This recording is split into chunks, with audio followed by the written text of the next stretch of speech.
Hello and welcome. I'm David Lozada, and this is your 6 p.m. wrap.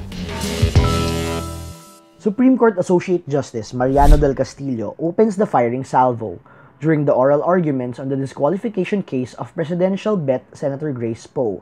Castillo asks Poe counsel Alex Poblador why the senator had to renounce her Filipino citizenship when she had a good life in the country. Poblador says Poe chose to become a U.S. citizen after the 9/11 attacks because permanent residents had difficulty getting a job. She became a naturalized U.S. citizen in 2001. The frontrunner says she's ready to accept any decision from the court, but adds she remains optimistic it will decide in her favor.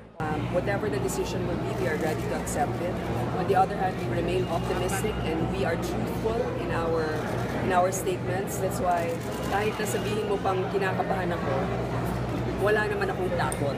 The two Comelec cases against Poe sought the cancellation of her candidacy on the ground that she is not a natural-born Filipino and that she resided in the Philippines for 10 years and 11 months after she renounced her American citizenship. She lost these two cases. Follow Rappler.com for continuing updates. Davao City Mayor Rody Duterte meets with the Nationalist People's Coalition about his platform for the 2016 elections Monday, January 18.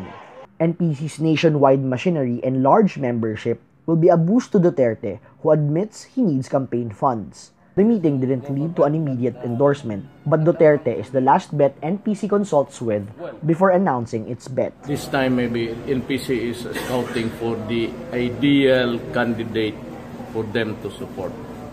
Whether I am the ideal candidate is not my guess. Kanila yan. NPC spokesman Mark Enverga says an executive committee of 15 members will make the final decision. NPC is set to reveal its picks by February 9. As we may have thought it was an easy process, we have realized that it was a difficult scenario for us, particularly in choosing the candidate. Number one, due to personal reasons, personal attachments to certain candidates. So that is why the executive committee is tasked to be the one to make a decision basing it on the platform in order to choose the best candidate. Labor Secretary Rosalinda Baldos defends President Benigno Aquino's decision to reject the 2,000 peso Social Security System pension hike.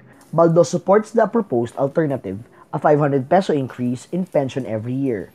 Baldos says, quote, "It was a judicious move to uphold the greater welfare of a greater number of members." Critics called Aquino heartless and callous for rejecting the measure, but he insists he will not do anything that will harm the nation. Philippine officials say they will install a flight tracking system in the disputed West Philippine Sea or South China Sea. This after China landed several planes on one of its man-made islands in the contested waters earlier this month. Philippine officials say the automatic dependent surveillance broadcast machine will be operational by November. The surveillance system is part of a 10 billion peso plan to expand the country's flight radar coverage from 30% to 80%. China built massive structures over the contested reefs despite strong international protest, including a 3,000-meter runway on Fiery Cross Reef. Vietnam, Brunei, Taiwan, and Malaysia also have partial claims to the territory. Boxing trainer Freddie Roach says he doesn't think Manny Pacquiao's ready to hang up his boxing gloves after his fight with Tim Bradley on April 9. Roach says he could see, quote, Senator Manny Pacquiao defending his world title. Pacquiao, who's running for senator in the 2016 Philippine elections, says the match will be the final fight of his career before he focuses on politics. He's set to face Bradley on January 20 for a kickoff press conference in Los Angeles. And that's your 6 p.m. wrap. Watch our updates daily at 12 noon and 6 p.m.